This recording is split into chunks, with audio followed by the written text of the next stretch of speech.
Hazrat Abu Hurairah radiyallahu anhu reports that Allah's Apostle sallallahu alaihi wasallam said, "The hour will not establish until the sun rises in the west.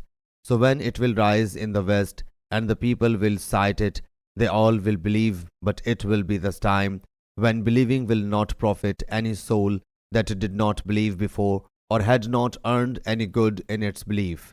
And while two persons will be spreading the cloth, the hour will have occurred before they will be able to sell and wrap their cloth. A man will have milked a she camel. The hour will have occurred before he will be able to drink it.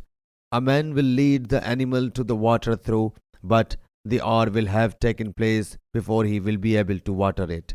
A man will be holding a morsel, but the hour will have taken place before he will be able to eat it."